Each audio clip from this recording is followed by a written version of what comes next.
There's a table that you prepared for me in the presence of my enemies. It's your body and your blood you shed for me. This is how I fight my battles.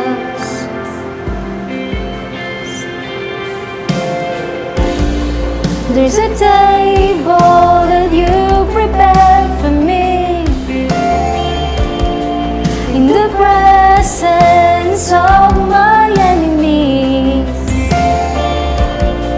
It's your body and your blood you shed for me. This is how I fight my battles. And I believe you've overcome it. I will lift my song of praise for what you've done. This is how I fight my battles. This is how I fight my battles.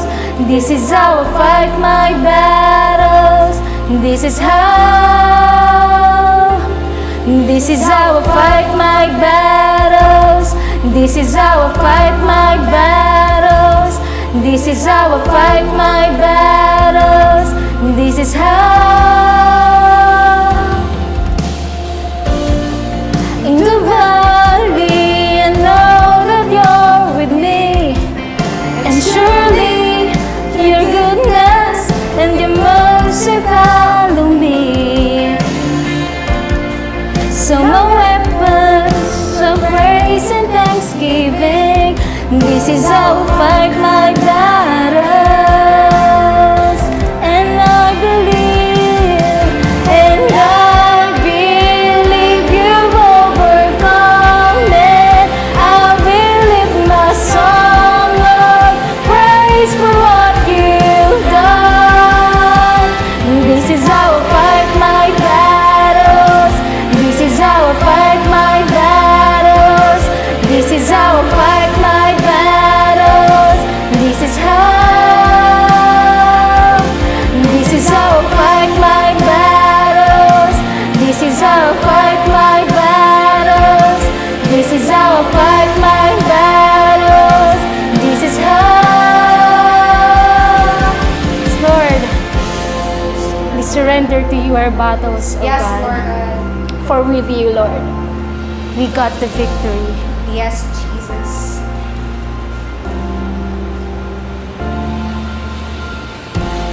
Yes, Lord.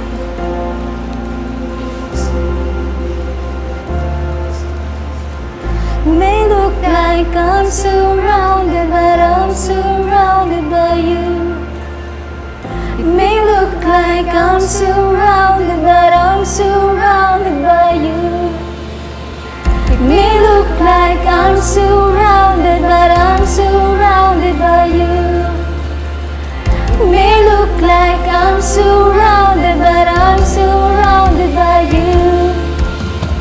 It may look like I'm surrounded, but I'm surrounded by you, Lord.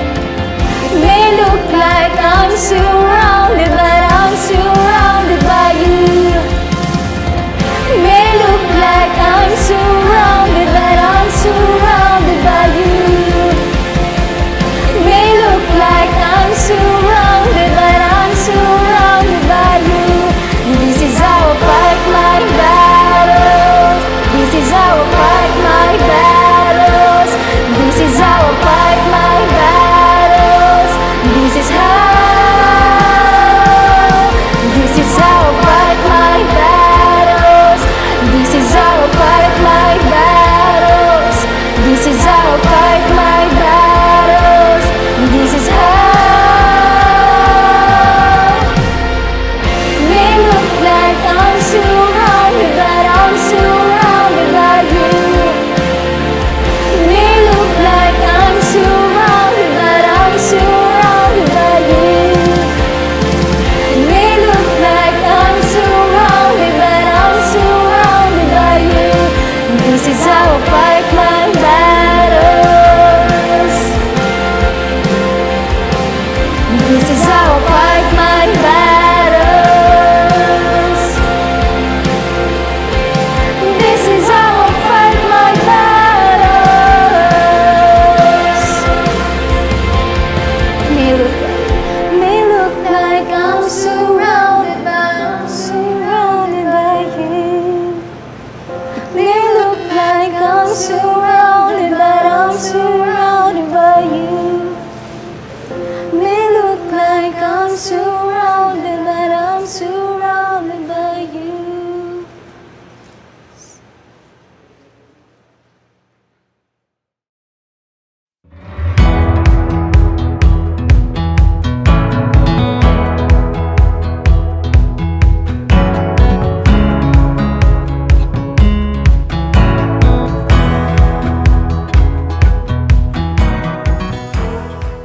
Ang Hebrews 11 ay listahan po ng mga bayani ng pananampalataya. Sabihin na natin mga Hall of Fame sa faith. O bawat isa sa kanila ay masasabi natin sa kanilang kapanahunan, mga GOAT, the greatest of all time. At least, sa kanila, di po ba? Tingnan po natin ang bandang huling bahagi ng Hebrews 11. Ganito po ang sinasabi niya. And what more shall I say? I do not have time to tell about Gideon, Barak, Samson, and Jephthah, about David and Samuel and the prophets, who, through faith, conquered kingdoms. Can you read that loudly? Who, through faith, conquered kingdoms, administered justice, and gained what was promised, who shut the mouths of lions. Hindi binanggit, ano? Mamaya tayong babanggit. And quenched the fury of the flames, hindi rin po binanggit. And escaped the edge of the sword, whose weakness was turned into strength. Ilan sa inyo, mga kapatid, na gusto niyo yung kahinaan ay gawin ni Lord na isang kalakasan? Amen? Whose weakness was turned into strength, and who became powerful in battle, and routed or defeated foreign armies. Tayo po'y manalangin. Father, we thank you so much for your word that we have read. I'm praying, Lord God, na samantalang ito'y iniahasik, expounded ng inyong lingkod, ang iyong Holy Spirit ang kumilos sa akin, sa bawat isa sa amin, upang matanggap namin ang pagpapala ng iyong salita na gusto mong ibigay sa amin. At sa inyo po, Panginoon, ang karangalan at kalulatihan. In Jesus' name, Amen and Amen. Marami pong kwento ang Hebrews 11. Medyo mahaba ang pagkakwento kay Abraham at saka kay Moses. Pero mapapansin niyo sa binasa natin, sa verse 33, binanggit lang isa-isa, parang in passing. In fact, yung mga tatalakayan kong pangalan ngayon, hindi nabanggit. Pero ang ginawa ng Panginoon sa kanila ay binanggit. We want to highlight the fact that gustong i-highlight, ipagdiinan sa umagang ito o sa araw na ito, yung katotohanan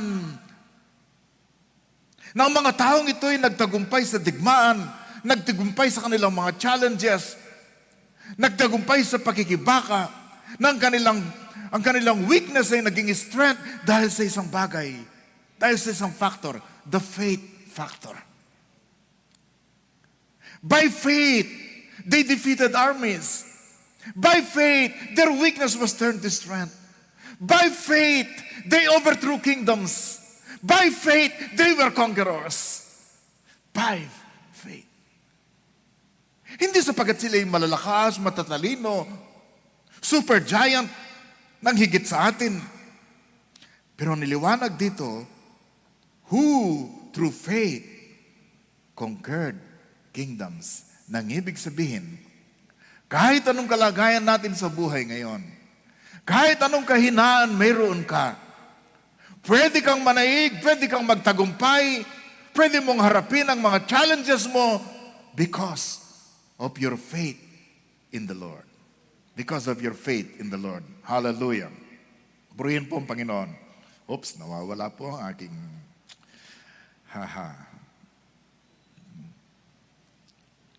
So ito po ang pakatandaan natin, mga kapatid. Sinalin ko po sa Tagalog nang sa ganon ay makita po natin. Anong sabi? Sa pamagitan ng pananampalataya, nagtagumpay sila. Sa pamagitan ng pananampalataya, napabagsak nilang ibang kaharian. Sa pamagitan ng pananampalataya, nagawa nilang mga bagay na hindi kayang gawin ng mga tao. Ito pong basahin natin, mga kaibigan, mga kapatid. Yung iba nga, nagtatagumpay at nananalo. Wala namang faith sa Diyos tulad ng sayo. Di dapat higit pa ang magagawa mo sa buhay na to? Isipin mo yung mga tao na naig, nagtagumpay. Ang daming nagawa. Yung faith nila hindi naman katulad ng sa iyo eh. At yung Diyos nila hindi naman katulad ng sa iyo eh. Kung nagawa nila yan, lalong-lalo na yung mga tao, yung faith factor na dala ng bawat anak ng Diyos. So the question, how faith can make you a winner? Paano ba ang pananampalataya ay pwede kang gawin na isang panalo, mapagtagumpay? Paano ang pananampalataya ay makakatulong sa iyo upang manalo ka sa iyong mga challenges, sa iyong mga digmaan? Again, gagamitin po natin yung faith bilang acronym. Faith meaning focus, audacity, integrity, teachability, and honor. Number 1, always focus on God. Sa anumang sitwasyon sa buhay, winners or conquerors, ang focus nila lagi sa Panginoon. Sapagkat alam nila ang pinagmumulan ng lakas, pinagmumulan ng buhay, pinagmumulan ng tagumpay, pinagmumulan ng ating hininga, ng lahat ng bagay ay ang Diyos. Kaya laging nakapokus sa Panginoon. Ang Diyos ang pinasasalamatan natin, pinagmumulan ng ating kagalingan. Ang Diyos ang pinupuntahan natin sa ating mga pangangailangan. Hindi dapat laging nakatuon sa Diyos. Amen? Amen? Huwag tayong masyadong nakatuon sa mga nangyayari, sa mga problema. Huwag tayong maging problem-oriented. Pag may problema ka, araw-araw ang iniisip mong problema mo. Naging kamukha mo na tuloy ang problema mo eh. Di ba? May problema kang pangit na tao, araw-araw iniisip mo pangit na tao yan, kamukha ka na ng problema mo eh. Biro lang po yun, okay? Sa Daniel chapter 6 po, maybe favorite ng ibang maraming Kristiyano, itong Daniel 6 sa kasaysayan ng prophet Daniel. Ganito po ang kanyang ginawa. Daniel chapter 6. Nung malaman niyang ipag-utos na bawal ng manalangin sa Diyos, kailangan lang manalangin kay Haring Dario. Nawala bang tuon niya sa Panginoon? Nawala bang focus niya kay God? Wala anumang makakalas, makabaklas mula sa kanyang paningin sa Diyos. When Daniel learned that the law had been signed, he went home. At anong ginawa? He knelt down as usual, katulad ng dati. Yung iba sa inyo, pag may problema, pag may challenges, pag naging busy, mukhang nakakalimutan nyo ang daily discipline ng ating pananampalataya. As usual in his upstairs room, with its windows open toward Jerusalem, he prayed 3 times a day. Mahaba pong manalangin ng mga Hudyo. Di ba? Hindi katulad ng Pilipino. Sasabihin nila, he prayed 3 times a day. Pastor, mas grabe ang aking panalangin, hindi lang 3 times. Pag nadaan sa simbahan, di ba, nananalangin. Pag nadaan sa sementeryo, nananalangin. Pag sumakay ng jeep, nananalangin. Pag nakakita ng maganda, napapanalangin, oh my God, di ba? Pag nakakita ng pangit, napapanalangin, oh my God, ang pangit. Hindi po ganon si Daniel.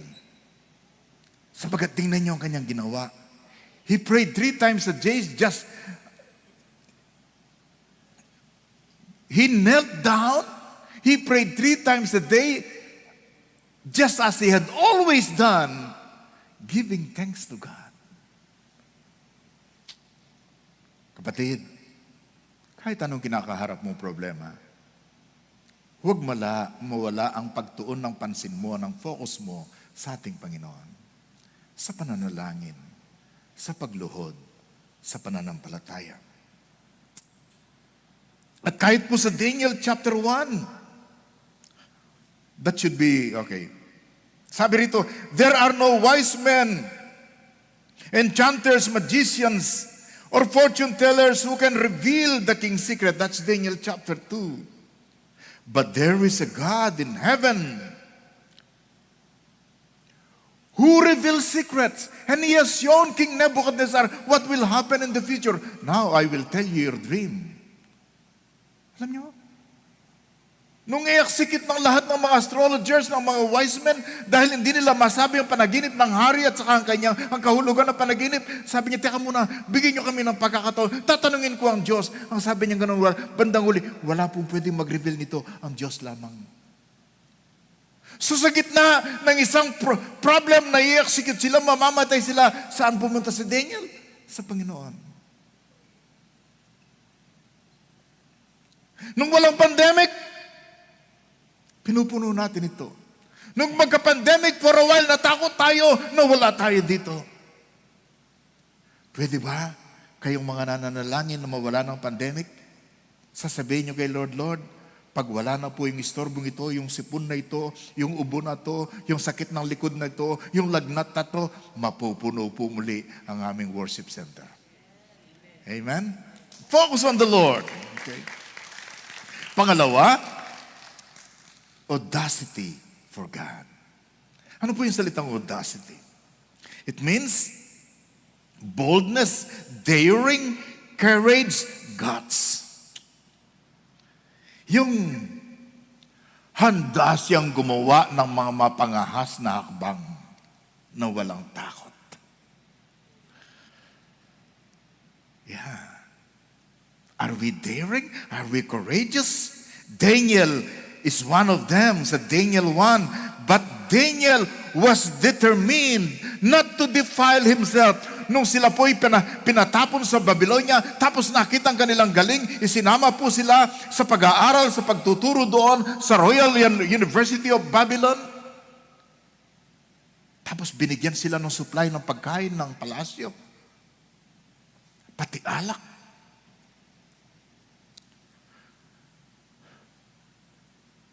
Palagay ko yung kanilang beef, sa halip na beef steak, pork chop ang pakakain. Ano? Hindi pwede sa mga Hudyo. Di ba? So nagpasya si Daniel, hindi ko dudungisan ang aking katawan sa pagkain itong galing sa hari. At iniling niya sa chief of staff, pagbigyan mo na kami. Huwag mo kaming pakainin ng katulad nito. Bigyan mo na lang kami ng veggies, ng vegetable. Ay, alam ko, yung mga kabataan natin, hindi hihilingin ito Siguradong yung burgers ng Babylonia ang kanilang hihingin, at saka yung mga french fries nila, at saka yung kanilang, di ba? Tapos sabi niya, naku, hindi pwede, baka may mangyari sa inyo, ako masisisi, papapatay ako ng hari. Tapos kinausap niya yung supervisor. Subukan mo kami 10 days lang. Gulay lang at prutas ang amin. Ipakikita ko sa iyo, mas malusog pa kami at malakas kaysa kumakain ng ganyan. Daring. I probably would not do that. Mapangahas, di ba? Courageous. Hindi natatakot. Sa Daniel chapter 4, nagkaroon ng uli ng panaginip ang hari, si Nebuchadnezzar. Kakilakilabot ang kanyang panaginip. Nasa kanyang panaginip, for many, many years, ang kahulugan, ang sabi ni Daniel, siya'y magkakaroon ng karamdaman at mula sa araw na iyon, siya'y kakain lamang ng damo na parang hayop. He would live and eat like a beast and live among the beasts. Nung makita po ni Daniel yon, hindi niya sinabing, oh my God, I cannot tell him. Pero alam mo sinabi ni Daniel? Sa Daniel chapter 4, King Nebuchadnezzar, please accept my advice. O King of Malacanang, please accept my advice. Can you do that? Di ba? Grabe. Stop sinning. Can you do that to the king who has the power of life and death over you? Do what is right. Humiwalay ka na, tumalikod ka na sa iyong masamang nakaraan at maging mahabagin ka sa may hirap. Perhaps then, hindi mangyayari ito, you will continue to prosper.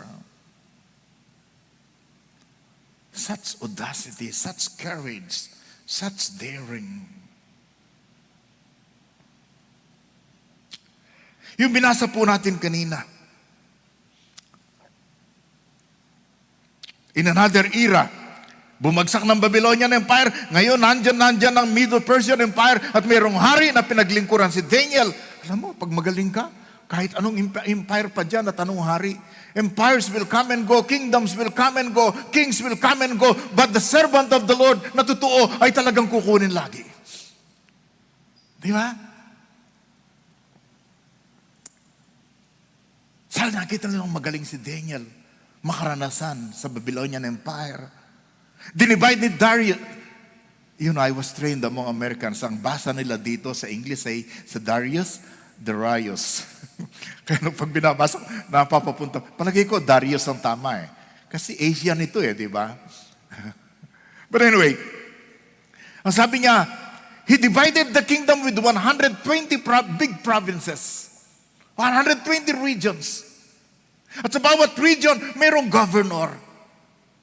Pero doon sa 120 na governor, meron siyang piniling 3. Na siyang mangingibabaw, mangunguna. At si Daniel ang isa doon. At ang balak ng Haring Dario ay gawing pinakapinuno nung 3, si Daniel. Alam mo naman, pag ikaw ay nagtatagumpay, maraming babanat sa iyo. Di ba? Pinaandar nilang mga trolls.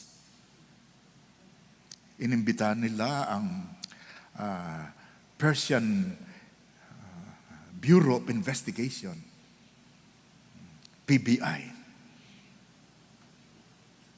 Sinuri nila si Daniel and everything. Pero wala silang magawa, as we will see later. Ang ginawa ng mga kalaban ni Daniel, nakadiscover sila ng isang paraan, uutuin nila ang hari. Pinuntaan nila si King Darius at pagkatapos sabi nila, alam nyo, sabi niya gano'n, mahal na hari, dapat wala nang mga taong mananalangin sa ibang Diyos. Sa inyo na lang mananalangin sa loob ng 1 buwan. Alam mo naman, believe kami sa iyo. Mga bata mo kami, atabs mo kami. Diba?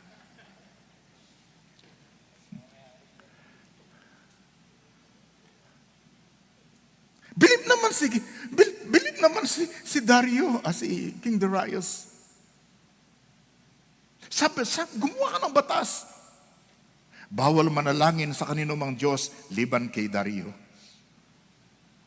Ang mananalangin sa ibang Diyos, sila'y papapatay sa kulungan ng leon.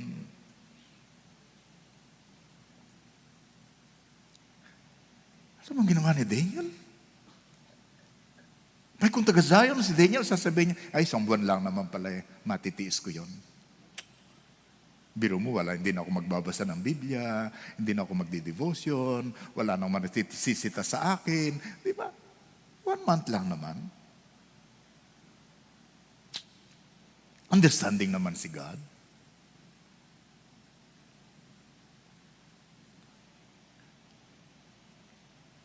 Saka pagbigyan na natin, hari ito eh. Siyang nagbigay sa akin ng posisyon eh. Hindi eh. Hindi po eh. When Daniel learned, as we have read later on, that the law had been signed, he went home and knelt down as usual in his upstairs room. With its windows open toward Jerusalem, he prayed 3 times a day, not to the king, but to our living God.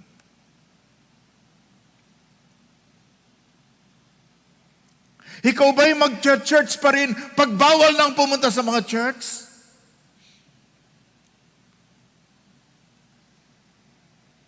Ikaw ba'y mananalangin pa rin sa Diyos kahit bawal ng manalangin sa Diyos? I'm sure many of you will say, naku, walang makakapigil sa amin. Harangan man ako ng sibat. Yung iba sa inyo, hinarangan lang ng ulan Hindi na kayo pumunta Di ba? At lalong-lalo na po makikita natin yung nangyari sa mga kaibigan ni Daniel, si Shadrach, Meshach, and Abednego. Nung magtayo ng golden image si Nebuchadnezzar sa plains of Dura, tapos lahat ng mga provinces, governors, mga treasurers, high government officials, the high and big names of society nandoon, pag narinig nyo ang tunog ng ating orchestra, lahat kayo lumuhod. Pero yung tatlo, hindi Tapos sinuplong sila, kinaubos sila ng hari. Binigyan sila ng pagkakataon. Kasi nga, magagaling sila Sabi, totoo ba na hindi kayo lumuhod sa aking golden image? Tapos pinainit niya ng 7 beses ang pugon kung saan sila susunugin. Now, sabi niya, you bow or you burn.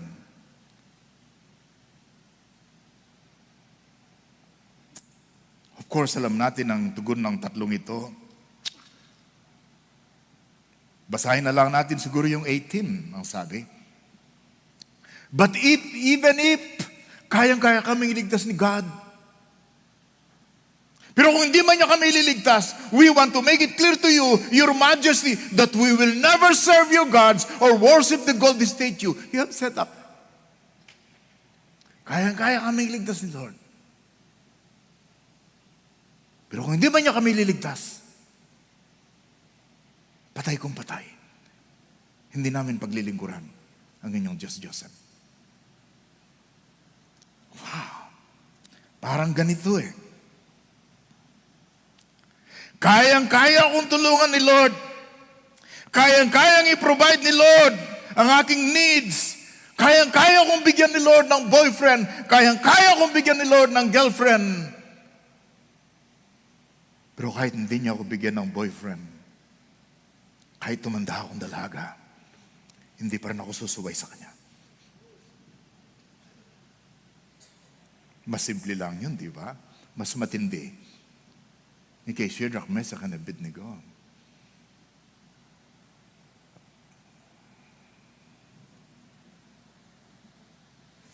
Sabi po ni Tim Keller, being public about your faith simply means not hiding the wellspring of your life, not hiding who you truly are. Yung inilalantad mo, ina-express mo ang pananampalataya mo, hindi mo itinatago. Ang ibig lang sabihin yan, hindi mo ipinatinatago at pinagkakait sa iba. Yung pinagmumulan ng iyong buhay, ng iyong kaligtasan, ng iyong kapatawaran, hindi mo tinatago sa iba kung bakit ikaw ay ganyan, kung bakit papunta ka ng langit, kung bakit si Kristo ay nasa sa iyo.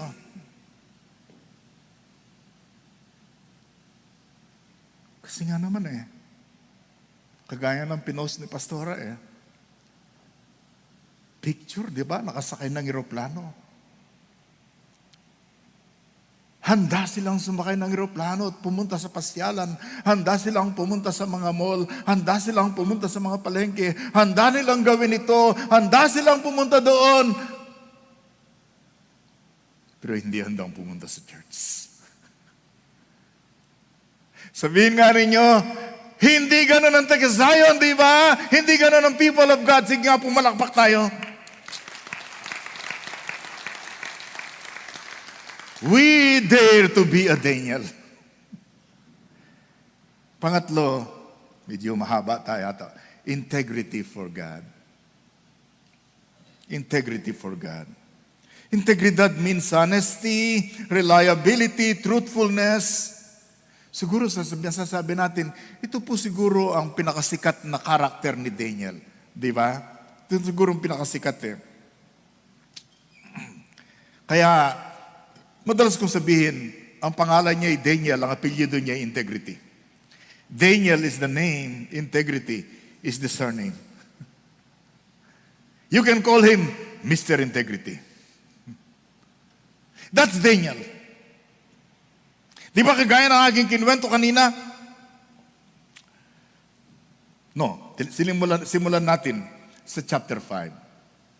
Sa chapter 5. Okay, simulan natin sa chapter 5.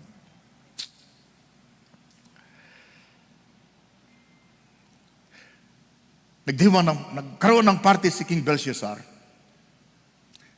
At mapangahasan niyang ginamit yung gamit ng templo na galing sa Jerusalem. Grabe ng pag-insulto niya sa Diyos ng Israel.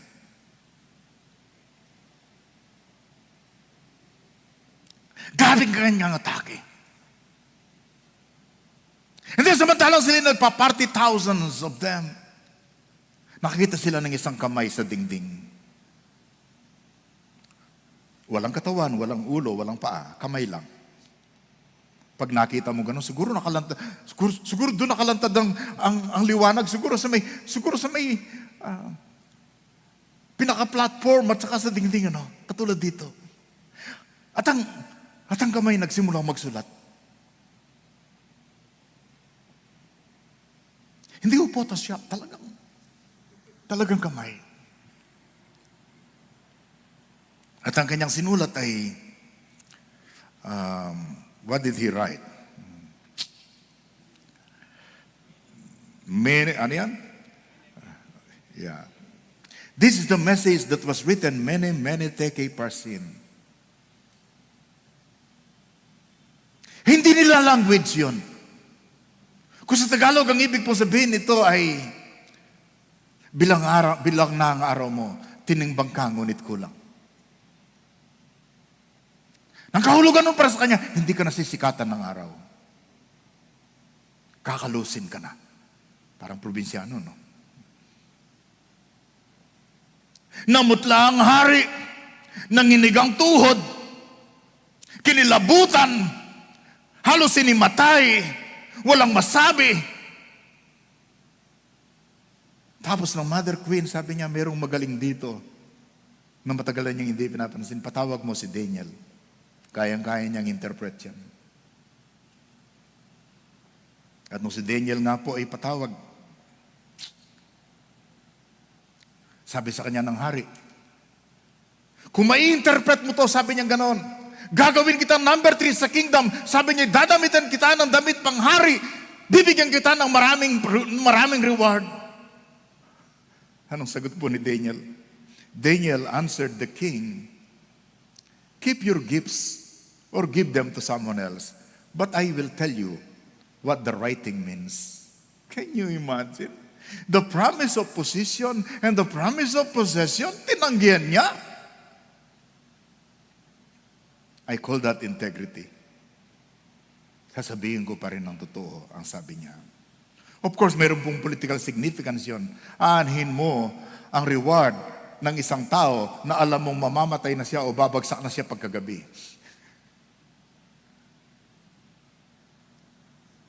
But he is a man of integrity.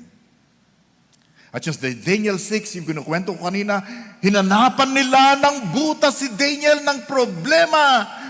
Pero ang sabi sa Daniel chapter 6, ang sabi rito, sabi nila, then the other administrators and high officers began searching for some fault in the way Daniel was handling government affairs. But they could not find anything to criticize or condemn. He was always faithful. He was faithful and always responsible. His name is Daniel, and his surname is integrity. Mga anak ng Diyos, people of faith must be people of integrity. Hindi tayo basta naiinganyo ng posisyon. Hindi tayo basta naiinganyo ng possession. Hindi tayo basta nasisindak ng mga offer ng sanglibutan. People of faith conquered kingdoms. They defeated their enemies. They turned their weakness into strength. Because faith means focus on God, audacity, and integrity. And number 4, Letter T. Teachability. Ang ibig sabihin, gustong matuto, gustong mag-improve, pwedeng turuan. Hindi ka matatakot na siya i-coach. Humble. Teachable. Meron bang mga tao na ayaw lapitan ka kasi pag sinabihan ka, baka pumalag ka?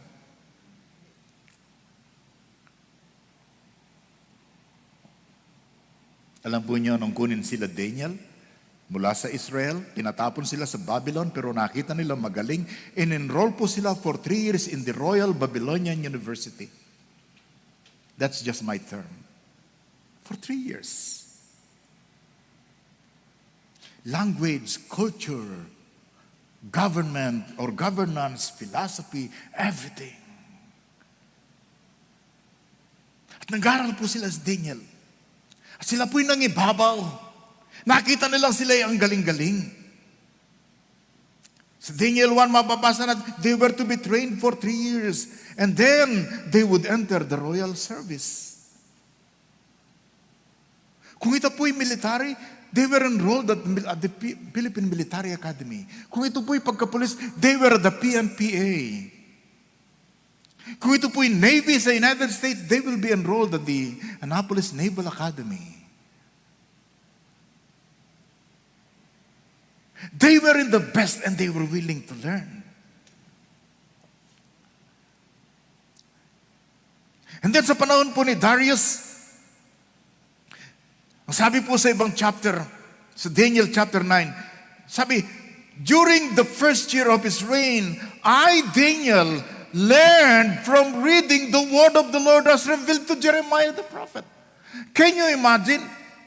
After serving in the Babylonian Empire with many kings, and now he's serving with another king in another empire, na ang ibig sabihin, matanda na si Daniel, anong ginagawa niya? Nagbabasa po siya ng salita ng Diyos.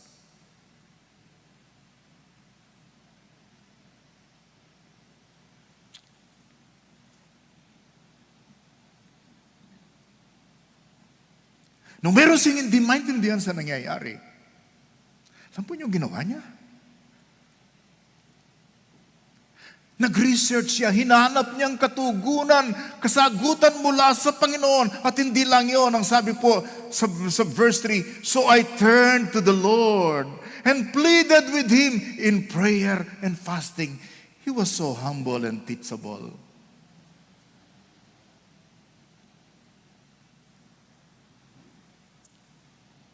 He humbled himself before the Lord. Siya po'y nanalangin, siya'y nagayuno. Kaibigan, kailan mo huling binasa talaga ng masinsinan ang salita ng Panginoon? Anong binasa mo recently? Ano yung natutuhan mo mula about the Lord recently? Sabi po ni Billy Graham, paalala sa atin, ukol sa Biblia, ang sabi niya ni Billy Graham, ang Biblia lamang ang may katugunan sa pinakamalalim na katanungan ng ating mga puso. Questions that have not changed over the centuries. Ano po yung mga questions na tinanong noon at saka hanggang ngayon? Who am I? Why am I here? Where did I come from? Where am I going when I die? How should I live? Only the Bible gives us firm answers to these questions. And the reason is because it is God's word given by Him to guide us and point us to Christ.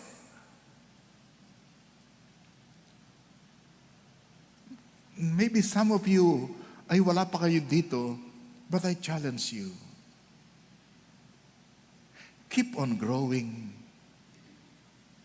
Keep on learning. Get deeper into the Word of God. Kapatid, winners are learners. Winners are humble and teachable. Panglima, which is the last. Sabihin nyo, hey, praise the Lord. Last na, palakpakan natin ang Panginoon. Lakasan po ninyo kasi may mga microphone dyan. Amen. Letter H. Honor for God. Always. Pag may ginawa ang Diyos, laging pinararangalan. Ano po madalas natin ginagamit? Pag mayroon ko nakita maganda, sabi ko PTL. Pero yung iba hindi nila alam ko public ang Facebook. Ang ginagawa ko, praise the Lord. Kuminsan praise God. Kuminsan glory to God. Kuminsan nilalagay nila pero abbreviated masyado, to God alone be the glory. Di ba? Kuminsan ginagamit ko, yung madalas gamitin nila, I think that's a Latin, Soli Deo Gloria. To God alone be the glory. Sa Daniel chapter 2, nung malaman ni Daniel kung ano ang panaginip at kung anong kahulugan nito, pinuri niya kagad ang Panginoon. Sabi po ni Daniel, then Daniel praised the God of heaven. He said, praise the name of God forever and ever, for He has wisdom and power. Hallelujah. Tapos ano pang sinabi niya? He controls the course of world events. He controls the history of the Philippines. He controls the course of world events.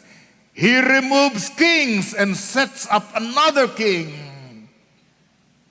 Siyang nagtatanggal ng mga leader at siya rin ang naglalagay. Hindi po ang COMELEC. Okay?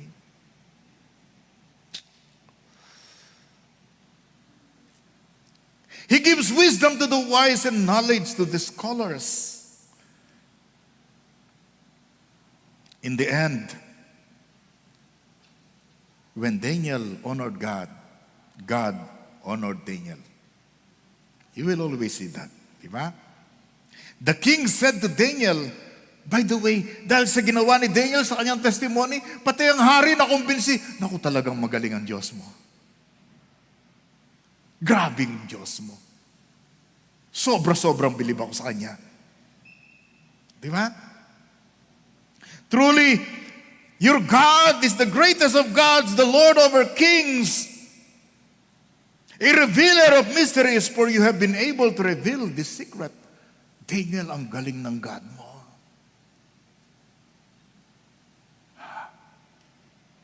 Kapag binabasa ko ito, na-convert ka agad. Kaya kaagad si Nebuchadnezzar. Pero pagdating sa chapter 4 ay parang mababaw pa lang siya, di ba? Siguro hindi nagpatuloy sa Bible study.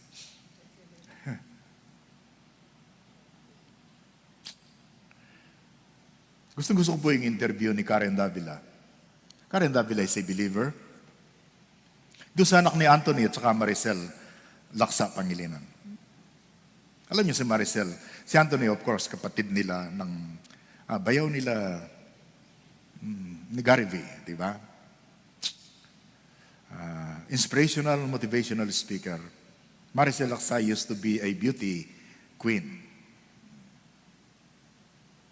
Nung magkaanak sila, talagang follower sila ng Panginoon. At ngayon, malaki na si Donnie, in-interview siya ni Karen Davila. Maraming laman ng interview. Ano bang natutuhan mo sa mga tatay mo, sa mga parents mo? Natutuhan kong mag-tight. Mamaya, wag na kayong magsalita, mag-tight na lang kayo. Natutuhan kong mag-tight. Really? Ang sabi niya, nakakaiyak naman yan. Ako, Christian na. Siguro hindi nagtatight si Karen, ano? Hindi si Karen yung host natin, yung si Karen Davila. Kilala ko si Karen, nagtatight yan kahit na nung nasa Singapore pa siya. Pag-uwi nga niya sa Pilipinas, tinanong niya ko, Pastor, natanggap ba niyo to? Sabi ko, hindi mo naman kasi sinabing nagpadala ka sa bangko eh. Pinacheck ko pang isa-isa sa bangko. Lahat ng sinabi niya, totoo. But anyway, ang sabi po ni Karen Davila, kakaiyak ka naman? Christian pa naman ako. Ang sabi po niya. Pero may kinalaman po sa point natin. Ang sabi niya, ano pang itinuro ni Anthony at Maricel that you still carry today? Ano po sagot ni Donnie? The number one thing is always give back glory to God. Ano man ginawa niya sa buhay mo, glory to God, praise the Lord. Hindi pwedeng mawala yun. Number 2, keep your feet on the ground, of course. Don't forget how and why you started. And understand where you are because you have a purpose. What a godly young man. Di yata't ang mga young man and women can be this godly? Can be this God-honoring? Di ba? And sa Daniel chapter 2, pagkatapos ma-interpret ni Daniel ang dream, ano pong ginawa sa kanya ng hari? Then the king appointed Daniel to a high position. You see? Daniel honored God. God honored Daniel. Diba? Tapos sabi ni Daniel, hindi lang ako, isama mo na yung aking mga katropa. Diba?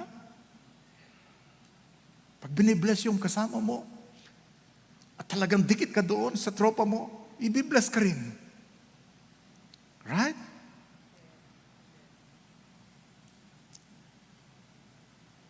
Tapos nung magtagumpay, nung sila Shadrach, Meshach, and Abednego ay pinatapon sila sa naginit, naglalaglab na pugon at pagkatapos hindi sila nasunog, hindi man lang nasunog ang kanilang damit, natanggal pa nga ang nasunog lang yung kanilang tali. Tapos nakita ni Nebuchadnezzar kung gaano kagaling ang kanilang God. Ang sabi niya, praise, pati hari nagpuri sa Diyos muli. Praise to the God of Shadrach, Meshach, and Abednego. He sent His angel to rescue His servants who trusted in Him. Alam niyo mga kapatid, pag naninindigan kayo, talagang pinaparangalan niyo ang Diyos, kahit yung ibang tao pararangalan ng Diyos, hindi pa kayo matutuwa nun? At pagkatapos ng ginawa ng hari, then the king promoted Shadrach, Meshach, and Abednego to even higher positions in the province of Babylon. Kapopromote lang dahil sa ginawa ni Daniel, ngayon pinromote na naman. Abay, walang makakapigil sa promotion. Sunod-sunod, di ba, ang agos at baha ng pagpapala. Because here is the principle. When you honor the Lord will honor you. Amen? Can you read that aloud? When you honor the Lord, He will honor you. That's a principle in the Bible. They that honor Him, God will honor. Ang sabi po sa Samuel. At nung si Daniel po ay mailigtas sa kulungan ng mga leon, nagpuri kagad si Daniel, long live the king. Gusto ko po itong kwento na to eh. Sabi na ano ba, naisahan ako ng mga loko-lokong mga governors na iyon at mga hindi lang niya masabing nauto ako. Hindi siya makatulog. Kinabukasan, maaga pa, pumunta na doon sa kulungan ng mga leon. At tapos tinanong niya, Daniel, iniligtas ka ba ng iyong Diyos mo? Buhay ka ba, Daniel? Ang sagot ni Daniel, mabuhay ang hari. Ang aking Diyos nagpadala ng angel at sinara niya ang bibig ng mga leon. Sabihin niyo, ang galing ni God. Di ba? At pati ang hari, nagkaroon siya ng decree. Ang sabi po niya sa verse 26, this is Daniel 6. I decree that everyone throughout my kingdom should tremble with fear before the God of Daniel. For He is the living God. He will endure forever. Sino sa inyo natutuwa na pag pinarangalan mo sa Diyos ay napaparangalan din siya ng ibang tao at maraming naniniwala sa Kanya at maraming nagtestimony, grabe, ang galing ni God mo.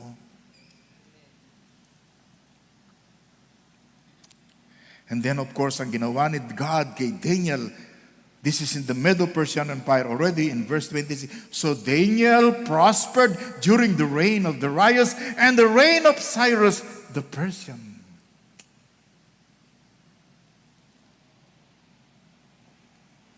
Ito po'y napakabigat na panahon. May pandemic. May mga disasters. May political turmoil sa ating bayan.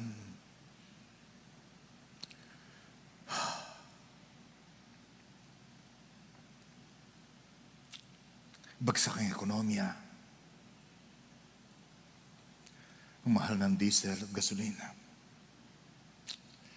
Hinihintay ko nga sumagad bago ko dagdagan eh.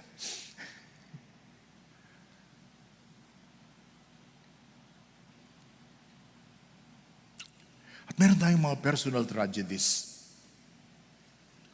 Dati nalalangin kami, God, iwas mo kami sa pandemic na ito. Bigyan mo kami ng pagtatagumpay. Ingatan mo kami araw at gabi.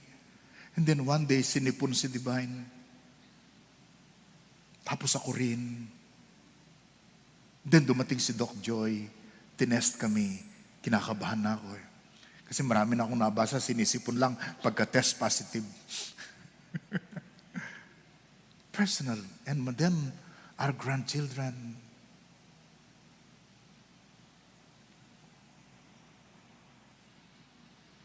But you are here and now.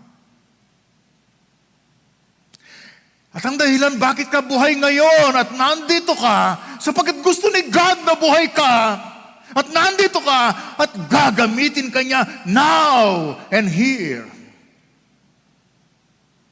That's the only reason why you are alive in the here and now. Dinesign ng Panginoon na ikaw ay mabuhay ngayon 2022. January at ang daming pangarap, ang daming gagawin. Why? Because wants you to be alive for a purpose. Let me conclude with this story. Pwede po tayong tumayo.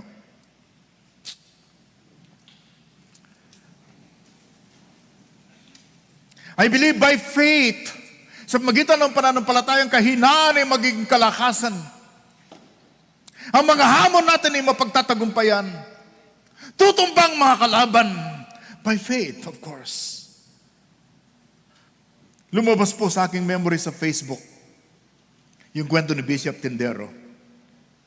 Nag-attend po ako ng conference sa Indonesia noong 2019, November. Kaya wala ako rito nung birthday ko noon eh. Ang conference po namin ay ginanap sa isang convention center. Yan po yun. Sendful International Convention Center. Paano namin nagamit yan? Ito pong International Convention Center na ito nang nagpatayo at ang gumagamit ay isang church. Pastor nila roon ay si Dr. Nico Jotorohard, hindi ko po ma-pronounce eh. Siguro magandang apelyido ng pastor, di ma-pronounce, para talagang i-memorize. Nung banggitin nila sa akin ng World Evangelical Alliance ay merong assembly, General Assembly, at nangangailangan sila ng lugar, sabi niya, in 10 minutes, sabi ni Bishop F, he said, yes, ipagagamit ko to. At hindi lang pagagamit ang convention center, ang church namin ang magbabayad sa hotel ng mga delegates. Ang church namin ang magbabayad sa lahat ng pagkain ng mga delegates. Sabi ni Bishop, paano siya nakarating sa ganong decision in 10 minutes? Sabi nila, bago ako kinausap ng mga Indonesian Evangelical Alliance, sabi niya ganoon, ako'y nagpa-fasting ng prayer and fasting ng 1 week at sinabi sa akin ng Panginoon, gamitin mo ang resources ng church para sa kaharian ng Diyos, para sa ibang mga tao. At siya sumunod. What a blessing! Ang crisis, ang challenge, ay naharap at nanalo ang mga anak ng Diyos because someone is willing to confront the crisis and the challenge by faith. Mga kaibigan, mga kapatid, by faith, we will be winners. Amen?